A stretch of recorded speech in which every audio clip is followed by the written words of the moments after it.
Welcome to BJ TV. ముందుగా headlines చూద్దాం. కల్తీ నెయ్యి వ్యవహారంలో హెరిటేజ్ పై ఆరోపణలను తీవ్రంగా ఖండించిన సీఎం చంద్రబాబు అసెంబ్లీలో పవర్ పాయింట్ ప్రజెంటేషన్ ద్వారా వాస్తవాల వెల్లడి. హెరిటేజ్ ప్రభుత్వానికి ఎలాంటి ఉత్పత్తులు సరఫరా చేయలేదని స్పష్టం.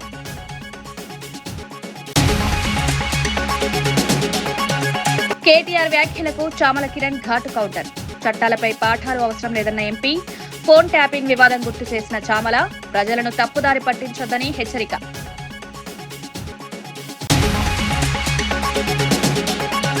తిరుచానూరులో హిందూ సాంప్రదాయ ప్రకారమే జరిగిందని భూమన స్పష్టీకరణ. బైబిల్ పట్టుకున్న చంద్రబాబు, ముస్లిం వేషంలో లోకేష్ ఫోటోలను ప్రస్తావించిన భూమన.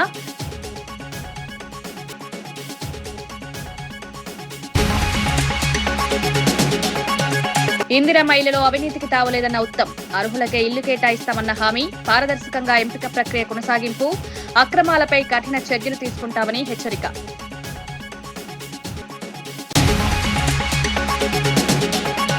బీఆర్ఎస్ నేత కేటీఆర్ చేసిన వ్యాఖ్యలపై భువనగిరి ఎంపీ చామల కిరణ్ కుమార్ రెడ్డి తీవ్రంగా స్పందించారు.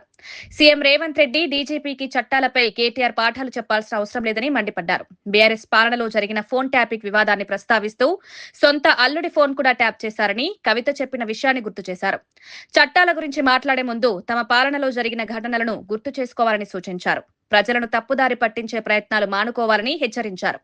ప్రభుత్వం చట్టబద్దంగా పనిచేస్తోందని స్పష్టం చేశారు. రాజకీయ ఆరోపణలతో గందరగోళం సృష్టించడం సరికాదన్నారు. పగటి కల్లాలు కనాల్సిందే. ఎందుకంటే నిన్నగాక మొన్న జరిగిన మున్సిపల్ ఎన్నికలలో మన పరిస్థితి ఏందో అర్థమైపోయింది. అంతకుముందు జరిపిన గ్రామ పంచాయతీలు అర్థమైపోయింది. అంతకుముందు పార్లమెంట్ లో గుండుసున్నా వచ్చింది. ఇప్పుడు మీరు 3 ఏళ్లలో అధికారంలోకి వస్తారు. వచ్చిన తర్వాత మీరు ఒక రెడ్ బుక్ పెడతారు. మీకు రెడ్ బుక్ ఎందుకు, పింక్ బుక్ పెట్టుకోండి. పింక్ బుక్ అయితే బాగుంటది, మీరు పింకీలు రాసుకోవడానికి. కాబట్టి మీరు మీ హయాంలో ఏదైతే ఫోన్ ట్యాపింగ్ కేసు ఈ రోజు నడుస్తుందో, అధికారం దుర్వినియోగానికి ఈ మొత్తం ప్రపంచంలోనే ఎవరు తన గూగుల్లో కొడితే ఎవడు అధికార దుర్వినియోగం చేసిన రాజకీయంలో అంటే మీ పేర్లే వస్తాయి. ఎందుకంటే పోలీసులను ఏ విధంగా వాడుకుర్రు, ప్రైవేట్, ఆఖరికి మీ ఇంట్లో మీ సొంత చెల్లె ఈరోజు చెప్పాల్సిన పరిస్థితి వచ్చింది. కేసీఆర్ గారు సొంత అల్లుని ఫోన్ నే ట్యాపింగ్ చేయించినారు. కాబట్టి పోలీసులను మిస్యూజ్ చేసిన దాంట్లో మిమ్మల్ని మించినోళ్లే లేరు. కాబట్టి మీరు రెడ్ బుక్ పెట్టుకున్నా, పింక్ బుక్ పెట్టుకున్నా, ఇంకా జీవితంలో మళ్ళీ అధికారంలోకి వస్తామన్న దరిద్ర ఆలోచన మీకు వచ్చినా వర్కౌట్ కాదు. ఎందుకంటే మీ దరిద్ర పాలనను చూసి ప్రజలు మిమ్మల్ని పర్మనెంట్ గా ఇంటికి పంపించారు. కాబట్టి మీరు చేసినటువంటి దౌర్జన్య పాలన, మీరు మిస్యూజ్ చేసినటువంటి పోలీసులను మేము మిస్యూజ్ చేస్తలేము. ఏదైతే రాజ్యాంగ పట్ల మాకు మర్యాద ఉందో, చట్టం తన పని తాను చేసుకుంటుంది తప్ప మీ లెక్క చట్టాన్ని చుట్టం చేసుకోలేదు కేటీఆర్ గారు, అర్థం చేసుకోండి. తన కూతురు వివాహం హిందూ సాంప్రదాయ ప్రకారం జరిగిందని భూమన కరుణాకర్ రెడ్డి తెలిపారు. తిరుచానూరులో అమ్మవారి సాక్షిగా 30,000 మంది అతిథుల సమక్షంలో పెళ్లి జరిగిందన్నారు. ఈ వేడుకకు బాలకృష్ణ, రామ్మూర్తి నాయుడు కూడా హాజరయ్యారని పేర్కొన్నారు. వివాహంపై వస్తున్న విమర్శలకు ఆయన కౌంటర్ ఇచ్చారు. వ్యక్తిగత విషయాలను రాజకీయంగా వాడుకోవడం సరికాదన్నారు. కుటుంబ వేడుకలను వివాదాలుగా మలచడం తగదని విమర్శించారు. తన కుటుంబ గౌరవాన్ని కాపాడుకోవడం తన బాధ్యత అని స్పష్టం చేశారు. అందులో ప్రధానమైనటువంటి వ్యక్తి మీ వియ్యంకుడైన లోకేష్ గారి మామైన బాలకృష్ణ గారు, నాకు ఆత్మీయుడిగా ఉన్నటువంటి వ్యక్తి. ఆయన వచ్చి నా కూతురు పెళ్లికి అక్షింతలు వేసినారు. అలాగే మీ తమ్ముడు, నా స్నేహితుడు నారా రామ్మూర్తి నాయుడు కూడా ఆ పెళ్లికి వచ్చినారు. ఆ పెళ్లికి ఆనాడున్నటువంటి దాదాపు 13 మంది హైకోర్టు న్యాయమూర్తులు వచ్చినారు. నేను నా కూతురు పెళ్లిని హిందూ సాంప్రదాయం ప్రకారమే చేసినానని ఆ దేవదేవుని సాక్షిగా ప్రమాణం చేస్తున్నా. నా వియ్యంకులు చేసినటువంటి పెళ్లికి నేను నా కూతురు తండ్రిగా హాజరైనాను. ఇక్కడేం దాచుకొని నేను మీలాగా అబద్ధాలు చెప్పేటువంటి మనిషిని కాదు. నా కూతురు పెళ్లి నేను హిందూ సాంప్రదాయం ప్రకారం ఆలయ ప్రధాన అర్చకుడి దగ్గర నుంచి తిరుమల వేద పారాయణదారులందరూ వచ్చి నా కూతురు అల్లుడిని ఆశీర్వదించినారు దేవదేవుని సాక్షిగా. ఆ పెళ్లిలో వేద మంత్రోచ్చారణల మధ్యన నా కూతురి పెళ్లి జరిపినాను. మీరు శాసనసభలో ఆ ఫోటో వేసి నన్ను క్రిస్టియన్గా మీరు చూపిస్తే చంద్రబాబు గారు ఇదిగో మీరు బైబిల్ పట్టుకొని ఉన్నారు, మీరు బైబిల్ పట్టుకున్నారు కాబట్టి నేను క్రిస్టియన్ అంటే, నన్ను క్రిస్టియన్ అంటున్నారు కదా మీరు, మరి మీరు బైబిల్ పట్టుకున్నారు. ఇదిగో ఒకటి కాదు, రెండు కాదు, సాక్ష్యాలు కోకొల్లలుగా ఉన్నాయి, కోకొల్లలు. ఇంతే కూడా కాదు, మీరు అసలు హిందువే కాదు ముస్లిం అంటే ఎట్లా ఉంటుంది? చంద్రబాబు గారు ఈ ఫోటోలను చూసి మరి పవన్ కళ్యాణ్ గారి మూడవ భార్య ఓ క్రిస్టియన్ కదా, మరి పవన్ కళ్యాణ్ గారు సనాతన ధర్మ పరిరక్షకుడిని పెద్ద హిందువునని చెప్పుకుంటున్నారే, మరి ఆయన్ను క్రిస్టియన్ అనండి, మరి నన్ను ఎలా అంటారు క్రిస్టియన్ అని? మీరు క్రిస్టియన్ చెప్పే ఈ కరుణాకర్ రెడ్డి చేసినటువంటి హైందవ ప్రచారం ఇప్పటి వరకు పాలక మండళ్ల చరిత్రలో ఏ ఒక్క అధ్యక్షుడు చేయలేదని ఛాలెంజ్. మావోయిస్టు కేంద్ర కమిటీ అప్రకటిత కార్యదర్శి తిప్పిరి తిరుపతి అలియాస్ దేవ్జీ తెలంగాణ డీజీపీ శివధర్ రెడ్డి ఎదుట లొంగిపోయారు. అనారోగ్య కారణాల వల్ల రహస్య జీవితం విడిచి జనజీవన స్రవంతిలో కలుస్తున్నట్లు తెలిపారు. కేవలం వ్యక్తిగత జీవితానికే కాకుండా ప్రజా సమస్యలపై చట్టబద్దంగా పోరాడతానన్నారు. దశాబ్దాలుగా నమ్మిన సిద్ధాంతాల ప్రకారం రాజకీయ జీవితాన్ని కొనసాగిస్తానని పేర్కొన్నారు. ఈ పరిణామం భద్రతా వర్గాల్లో ప్రాధాన్యం సంతరించింది. కోసం మాత్రం కాదు అనేది స్పష్టం చేయాలనుకుంటున్నాను. ప్రజల సమస్యలపైన చట్టబద్ధ పద్ధతుల్లో అంటే లీగల్ ఫ్రేమ్వర్క్లో పనిచేయాలని నిర్ణయించుకున్నాను నేను. అంటే దాని అర్థం నా రాజకీయ జీవితాన్ని కొనసాగించాలనుకుంటున్నాను. అలాగే దశాబ్దాల తరబడి నేను నమ్మిన సిద్ధాంతం ఏదైతుందో దాన్నే గైడెన్స్గా తీసుకొని పనిచేయాలని కూడా ఈ సందర్భంగా తెలియజేస్తున్నాను. ఇప్పుడు ఇది నేను ఎందుకు బయటకు రాదలుచుకున్నా అనే విషయాన్ని చెప్పడానికి పరిమితమై మాట్లాడదలుచుకున్నా. ఇప్పుడు ఉన్నటువంటి మీరందరూ ఎంతో ఆశపడి అడగడం మీ డ్యూటీ, మీరు ఆశిస్తారు కూడా. కానీ ఇప్పుడున్నటువంటి ఈ సందర్భంలో మీరు అడిగే విషయాలన్నింటికీ సమగ్రంగా వివరంగా చెప్పడం అనేటువంటిది సాధ్యం కాని స్థితి. అలాంటి స్థితిలో నేను ఏ ఒక్క వాక్యం మాట్లాడినా అది అపార్థాలకు, అపోహాలకు, అనవసరపు చర్చలకు దారితీస్తుంది. కాబట్టి ప్లీజ్ దాన్ని నివారించడం కోసం, అనవసరపు అపార్థాలకు, అనవసరపు చర్చలకు దారితీయకుండా ఉండడం కోసం నేను లేదా మేమిద్దరం నిర్ణయించుకుంది ఏంటంటే, మీరు ఎంత వివరంగానైనా కానీ ఎన్నైనా ప్రశ్నలు అడగచ్చు, ఎంతనైనా కానీ చర్చ చేయొచ్చు. దానికోసం మేము తగినంత సమయం కేటాయిస్తాం. ఇంటర్వ్యూల రూపంలో వాటన్నిటికి కూడా జవాబులు ఇస్తాం. కానీ ఈ సందర్భంగా ఈ తక్కువ సమయంలో మీరు అడిగే ప్రశ్నలకు చెప్పే జవాబు అది ఉపయోగపడదు అనేది ఈ స్థితిని అర్థం చేసుకుంటే బాగుంటుందని మీ అందరినీ అప్పీల్ చేస్తున్నాం. అదే అన్ని ప్రశ్నలకు కూడా విషయాలు మీరు చాలా అడుగుతారని తెలుసండి, అడగాలి కూడా. కానీ సందర్భం ఏంటిదంటే, నేను చెప్పాను అనుకోండి, మేము అడిగిన విషయానికి ఉదాహరణకు 15 నిమిషాలు చెప్పాలి, కానీ నేను 2 నిమిషాలు చెప్తా. దాన్ని ఇంకో ప్రశ్నతో జోడించినప్పుడు అది అపార్థానికి దారితీసి వక్రీకరణకు గురి కాబడుతుంది. కాబట్టి అలాంటి స్థితిని అవాయిడ్ చేయడము ఈనాడు ఉన్నటువంటి పరిస్థితి రీత్యా రేపు నా రాజకీయ జీవితాన్ని కొనసాగించడం కోసం నేను నా రాజకీయ జీవితాన్ని కొనసాగించాలనుకుంటున్నాను. మీ ప్రశ్నలకు జవాబిచ్చే క్రమంలో నా రాజకీయ జీవితానికి సమస్యగా రాకూడదని ఫీల్ అవుతున్నా. వేరే ఉద్దేశం ఏం కాదు. ఇది మిమ్మల్ని అగౌరవపరచడానికో, మీ ప్రశ్నలు లెక్క పెట్టకుండా వివరించడం కోసమో చేస్తున్నటువంటిగా తీసుకోవద్దని కోరుతున్నాను, అప్పీల్ చేస్తున్నాను.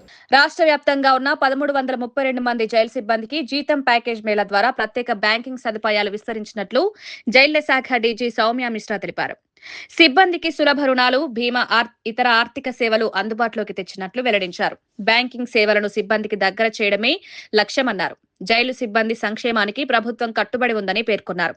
ఆర్థిక భద్రతతో సిబ్బంది మెరుగైన సేవలు అందిస్తారని ఆశాభావం వ్యక్తం చేశారు.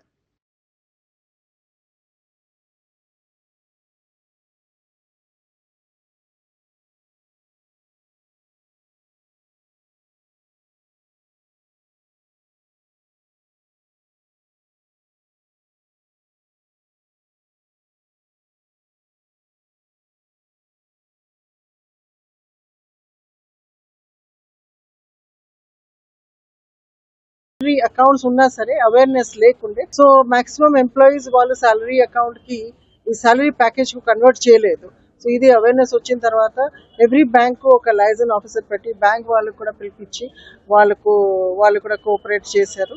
సో దాంట్లో మాకు సాలరీ ప్యాకేజ్ ఇప్పుడు 1332 ఎంప్లాయీస్ కి ప్రెజెంట్ డిపార్ట్మెంట్ లో సాలరీ ప్యాకేజ్ ఇవ్వడం జరిగింది. సో దీంట్లో వాళ్ళకి insurance facilities, health facilities, loan and మిగతా life style privileges plus locker లో కన్సెషన్స్, ఇవి apart from that many other facilities కూడా వస్తుంది. వ్యాప్తంగా సంచలనం సృష్టించిన 547 కోట్ల సైబర్ క్రైమ్ కేసులో ప్రధాన నిందితుడు ఉడతనేని వికాస్ చౌదరిపై ఖమ్మం జిల్లా సత్తుపల్లి పోలీస్ స్టేషన్లో మరో కేసు నమోదైంది. భారీ స్థాయిలో ఆన్లైన్ మోసాలకు పాల్పడినట్లు ఆరోపణలున్నాయి. ఇప్పటికే పలుచోట్ల కేసులు నమోదు కాగా సత్తుపల్లిలో కూడా బాధితుల ఫిర్యాదు మేరకు కొత్త కేసు నమోదు చేశారు. మోసపోయిన వారికి న్యాయం చేయాలని పోలీసులు హామీ ఇచ్చారు. సైబర్ నేరాలపై ప్రజలు అప్రమత్తంగా ఉండాలని సూచించారు.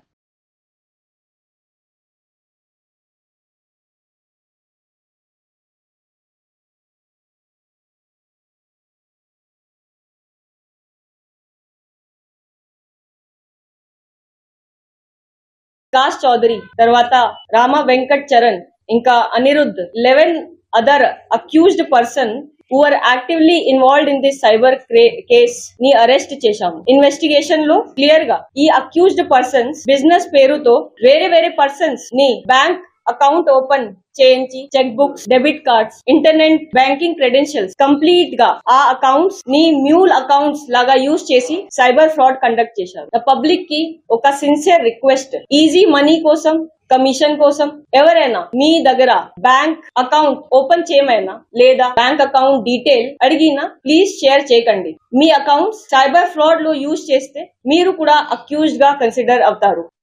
నగదు రహిత చికిత్స కోసం డిజిటల్ కార్డులు ఇస్తామన్న ప్రభుత్వం నిర్ణయంపై రాష్ట్ర ప్రభుత్వ ఉద్యోగులు, గెజిటెడ్ అధికారులు, కార్మికులు, పెన్షనర్లు హర్షం వ్యక్తం చేశారు. ఈ నిర్ణయం వల్ల ఆసుపత్రుల్లో చికిత్స పొందే సమయంలో ఆర్థిక భారం తగ్గుతుందన్నారు. ఉద్యోగుల ఆరోగ్య భద్రతకు ప్రభుత్వం తీసుకున్న ఈ నిర్ణయం సానుకూలమని సంఘాల ప్రతినిధులు పేర్కొన్నారు. పథకం అమలులో స్పష్టమైన మార్గదర్శకాలు జారీ చేయాలని కోరారు. కుటుంబ సభ్యులకు కూడా వర్తింపజేయడం ఉపశమనం కలిగించిందన్నారు. త్వరితగతిన కార్డులు పంపిణీ చేయాలని విజ్ఞప్తి చేశారు.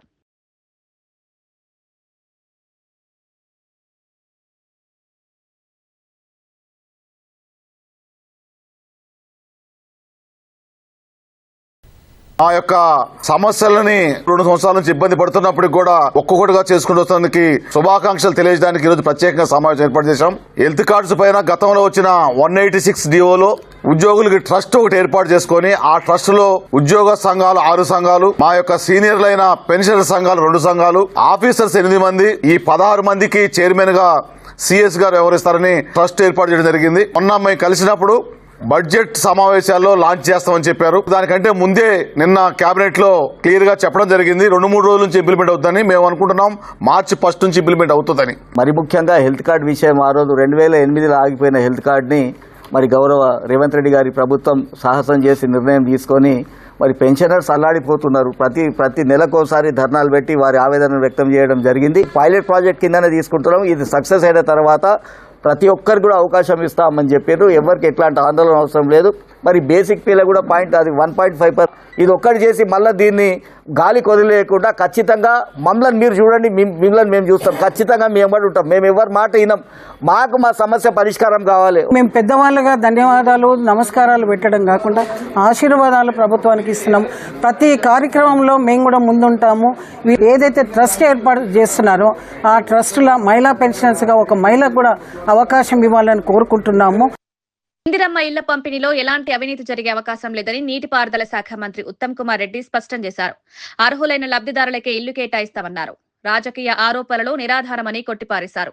పేదలకు గృహ సదుపాయం కల్పించడం ప్రభుత్వ లక్ష్యమని పేర్కొన్నారు. ఎవరైనా అక్రమాలు చేస్తే కఠిన చర్యలు తీసుకుంటామని హెచ్చరించారు.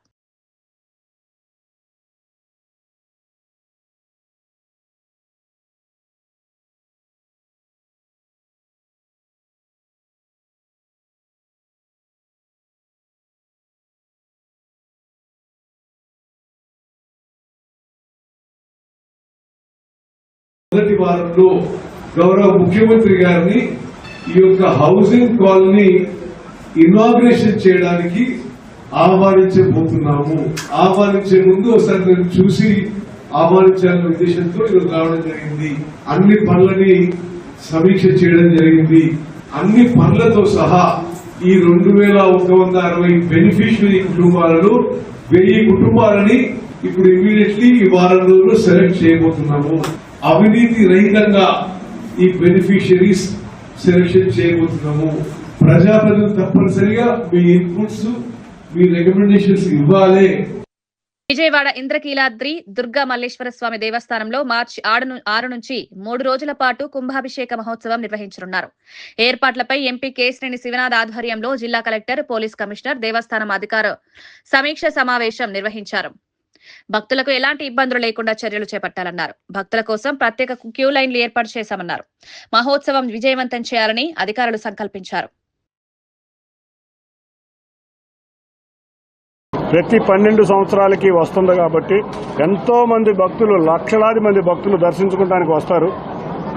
గత 12 సంవత్సరాల క్రితం పెద్దలు కంచికామ కోటి పీఠాధిపతి జయేంద్ర సరస్వతి గారి చేతుల మీదుగా జరిగిన ఈ ఉత్సవం మళ్లీ ఆయన వారసులైన విజయేంద్ర సరస్వతి గారి చేతుల మీదుగా 6వ తారీఖు ఉదయం 8 గంటలకి హోమం ద్వారా ప్రారంభం కాబోతుంది.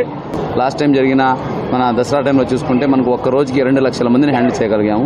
ప్రతి సంవత్సరము పెరుగుతూ ఉంది కాబట్టి ఈసారి రోజుకి 3 లక్షల మందిని కూడా హ్యాండిల్ చేయడానికి మన జిల్లా యంత్రాంగం సంసిద్ధంగా ఉంది. దీంట్లో ఏమాత్రం డౌట్ పడాల్సిన అవసరం లేదు. దీనికి ప్రభుత్వం నుంచి కూడా ఎప్పటికప్పుడు మనకు కావాల్సిన అన్ని సహకారాలు అందజేస్తున్నారు కాబట్టి ఎప్పటికప్పుడు మన దిశానిర్దేశాలు వస్తున్నాయి కాబట్టి ఈసారి కూడా కుంభాభిషేకాన్ని ఎక్కడ ఇబ్బంది జరుగుతాము. మీరు ట్రెండ్స్ చూస్తే సంవత్సరం కూడా అమ్మవారి దర్శనానికి వచ్చే భక్తుల సంఖ్య భారీగా పెరుగుతూ ఉంది. లాస్ట్ ఇయర్ మీకు అందరూ తెలుసు, మూలా నక్షత్రం రోజున 1,30,000 మంది వస్తే ఈసారి 2,05,000 మంది భక్తులు రావడం జరిగింది. సో ఈ మహాకుంభాభిషేకానికి కూడా ఈ భక్తులు ఎలా వస్తారనేది అంచనా వేయాల్సిన అవసరం ఉంది. సో దానికి మనము లాస్ట్ శరన్నవరాత్రి ఉత్సవాల సందర్భంగా ఎటువంటి చర్యలు తీసుకున్నామో అవన్నీ ఒకసారి సమీక్షించుకొని తద్వారా మనము ముందుకెళ్లాల్సిన అవసరం ఉంది. ఢిల్లీలో జరిగిన ఏఐ సదస్సు వద్ద కాంగ్రెస్ నాయకుల ప్రవర్తనకు నిరసనగా బీజేపీ మహిళా మోర్చా ఆధ్వర్యంలో విజయవాడలో ర్యాలీ నిర్వహించారు. నాయకులు కాంగ్రెస్ పై తీవ్ర విమర్శలు గుప్పించారు. మహిళా గౌరవాన్ని కించపరిచే చర్యలను ఖండించారు. ప్రజాస్వామ్యంలో బాధ్యతాయుత ప్రవర్తన అవసరమన్నారు. సంఘటనపై పూర్తి వివరాలు బయటపెట్టాలని డిమాండ్ చేశారు. ర్యాలీలో పెద్ద సంఖ్యలో మహిళలు పాల్గొన్నారు.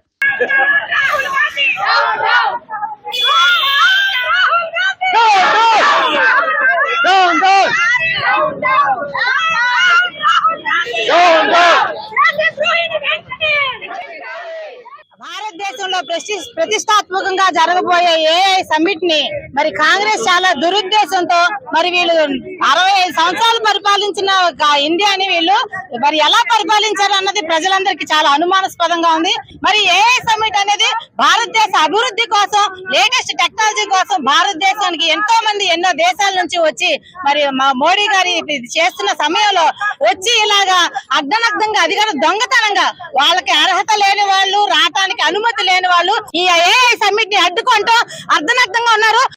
హెరిటేజ్ ఇందాపూర్ అంశంపై సీఎం చంద్రబాబు స్పందించారు. ఇందాపూర్ డైరీ అనేక సంస్థలకు కో మ్యానుఫ్యాక్చరింగ్ చేస్తుందని వివరించారు. హెరిటేజ్ సంస్థ ఎప్పుడూ తప్పుడు పనులకు పాల్పడదని స్పష్టం చేశారు. ప్రజల్లో అపోహలు, నాణ్యతా ప్రమాణాలు కట్టుదిట్టంగా పాటిస్తామని తెలిపారు. ప్రజల్లో అపోహలు సృష్టించవద్దని కోరారు. పారదర్శకతతో వ్యాపారం కొనసాగుతుందన్నారు. నేను రాజకీయాల్లో ఉంటాం, ప్రభుత్వంలో ఎక్కడ కూడా మీరు హెరిటేజ్ అనే పేరే రాకూడదు. ఏ దేవాలయం కానీ ప్రభుత్వ కార్యక్రమాలకు కానీ ఒక్క కేజీ కానీ ఒక్క లీటర్ కానీ మీరు ఇవ్వడానికి వీలు లేదని మేము అనుకున్నాం. దాని ప్రకారం ఇంతవరకు ప్రభుత్వంలో ఎక్కడా ఇవ్వనటువంటి సంస్థ హెరిటేజ్ సంస్థ. దేశం వీళ్ళు మాట్లాడతారు. దేశం మొన్న ఒకసారి మీరు సాక్షి పేపర్ చూస్తే ఎన్ని వందల కోట్ల రూపాయలు అడ్వర్టైజ్మెంట్ ఇచ్చుకున్నారు. భారతీయ సిమెంట్ మొత్తం ప్రభుత్వ కార్యక్రమాలకు అన్ని ఇచ్చుకునే పరిస్థితికి వచ్చారు. నేను అది మాట్లాడడం లేదు. ఇప్పుడు హెరిటేజ్ని తీసుకొచ్చారు. నేరస్తులు ఏ విధంగా దెబ్బతీయాలని ప్రయత్నం చేస్తారు అనేదానికి హెరిటేజ్ ఇదే డైరీ, ఇక్కడ జరిగింది గీ, ఏ విధంగా ముడిపెట్టచ్చునో ఆలోచించుకొని బొరుజల్లే కార్యక్రమాన్ని శ్రీకారం చుట్టారు. 20 లక్షల లీటర్ల పాలు ఎవ్రీ ఇయర్ వాళ్ళు చేసి ఎవ్రీ డే ఆపరేట్ చేస్తారు. వేయాలనుకుని డైరెక్ట్గా ఇచ్చి కానీ డొంక తిరుగుళ్ళు ఇంకో కంపెనీలు వేయాల్సిన పని లేదు. అది ఎట్టి పరిస్థితుల్లో జరగదు. వాళ్ళ ఉద్దేశం నీతి నిజాయితీగా చేయడమే కాకుండా ప్రభుత్వాలతో సహాయం లేకుండా నీతి నిజాయితీగా నిలబడాలనే ఉద్దేశంతోనే ముందుకు పోయారని చెప్పి కూడా నేను మీకు తెలియజేస్తున్నా. ఇక్కడ నిన్నే హెరిటేజ్ని తీసుకొచ్చి ఒక పక్కన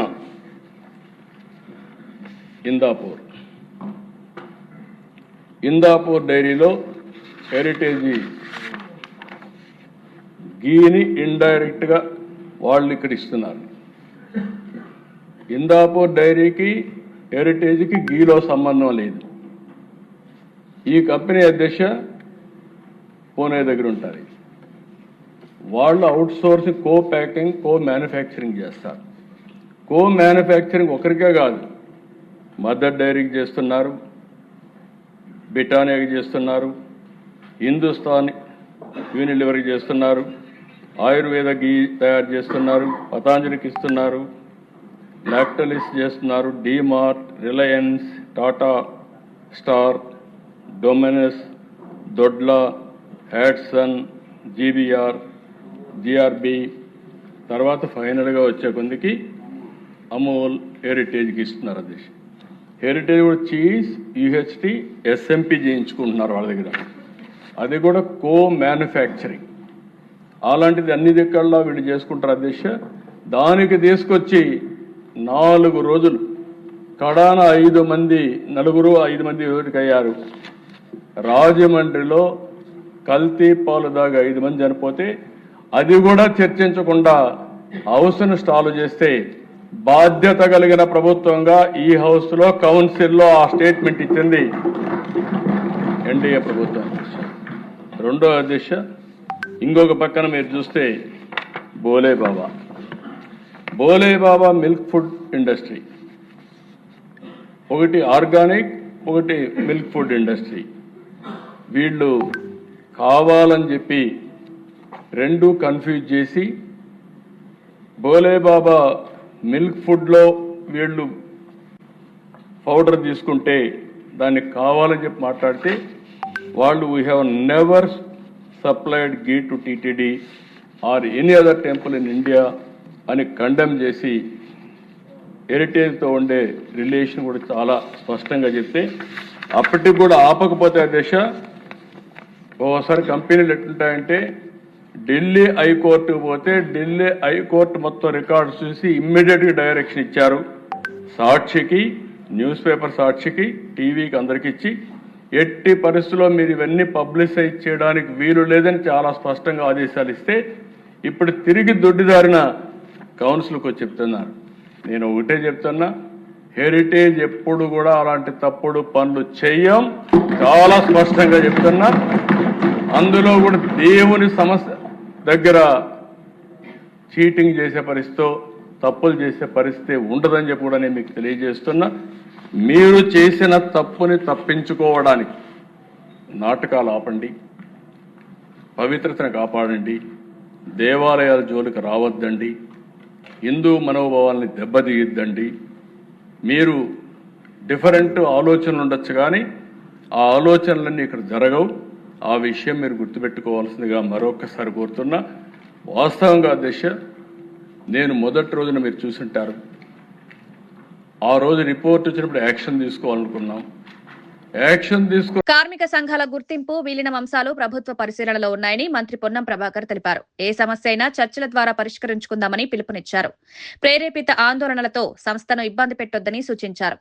ఉద్యోగుల ప్రయోజనాలను దృష్టిలో ఉంచుకుని నిర్ణయాలు తీసుకుంటామని హామీ ఇచ్చారు. పరస్పర చర్యలతో ముందుకు సాగాలని కోరారు. ప్రభుత్వానికి సహకరించాలని సంఘాలకు విజ్ఞప్తి చేశారు. ఏ ప్రాంతమైనా నేను డీజీపీ గారితో కూడా మాట్లాడినా ఆ అంశం మీద కఠినంగా స్పందించి చర్యలు తీసుకోమని చెప్పి కోరుతూ, కుటుంబానికి అండగా ఈ రాష్ట్ర ప్రభుత్వం ఉంటుంది. ముఖ్యమంత్రి గారు కూడా నిన్న చెప్పినారు, ఎక్కడ కూడా ఇబ్బంది పడేటువంటి పరిస్థితి రాకుండా మీకు అన్ని రకాలుగా న్యాయం చేసేటువంటి విధంగా ప్రభుత్వ చర్యలు ఉంటాయని మనం చేస్తాం. ఆర్టీసీ కార్మికులు, నా కుటుంబ సభ్యులు ఈ ప్రభుత్వ భాగస్వాములు. ఆర్టీసీ విలీనము, కార్మిక సంఘాలకు సంబంధించిన గుర్తింపు అనే అంశాలు ప్రభుత్వంలో పరిశీలనలో ఉన్నాయి. మిగతా అన్ని అంశాలను ఆర్టీసీ ఆర్థిక పరిస్థితి దృష్ట్యా ఒకటి నెరవేర్చుకుంటూ వస్తా ఉన్నాం. నేను ఆర్టీసీ కుటుంబ సభ్యులందరికీ విజ్ఞప్తి చేస్తా ఉన్నా, నేను మీ మంత్రిగా, మీ కుటుంబ సభ్యుడిగా, మీ తెలంగాణ ఉద్యమ భాగస్వామిగా ఏ సమస్యలైనా చర్చించి పరిష్కరించుకునే దిశలో మనం మాట్లాడుకుందాం. దయచేసి ఇటువంటి ఆందోళనలు, కొంత ప్రేరేపితమైనటువంటి ప్రొటెస్టులు జరగకుండా సంస్థను కాపాడుకుంటూ ప్రయాణికులకు సౌకర్యం కలిగిస్తూ సంస్థ పురోగతికి, కార్మికుల సంక్షేమానికి కృషి చేద్దాం. నేను మీతో కలిసిన్నా. నేను కూడా ఒక విద్యార్థి నాయకుడిగా, కార్మికుల సమస్యల పట్ల అవగాహన కలిగిన వ్యక్తిగా మీకు మరొకసారి విశ్వాసాన్ని ఇస్తా ఉన్నా.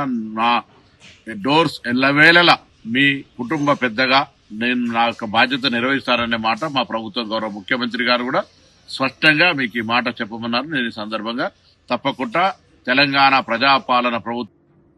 వార్తలు ముగించే ముందు ముఖ్యాంశాలు మరోసారి. కల్తీ నెయ్యి వ్యవహారంలో హెరిటేజ్ పై ఆరోపణలను తీవ్రంగా ఖండించిన సీఎం చంద్రబాబు.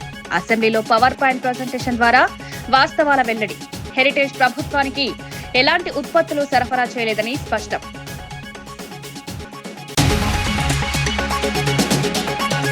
కేటీఆర్ వ్యాఖ్యలకు చామల కిరణ్ ఘాటు కౌంటర్. చట్టాలపై పాఠాలు అవసరం లేదన్న ఎంపీ. ఫోన్ ట్యాపింగ్ వివాదం గుర్తు చేసిన చామల, ప్రజలను తప్పుదారి పట్టించొద్దని హెచ్చరిక.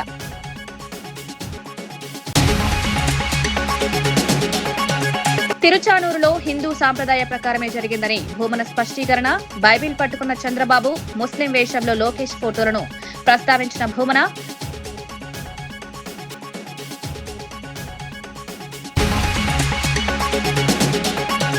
ఇందిరమ్మ ఇళ్లలో అవినీతికి తావలేదన్న ఉత్తమ్. అర్హులకే ఇల్లు కేటాయిస్తామన్న హామీ. పారదర్శకంగా ఎంపిక ప్రక్రియ కొనసాగింపు. అక్రమాలపై కఠిన చర్యలు తీసుకుంటామని హెచ్చరిక.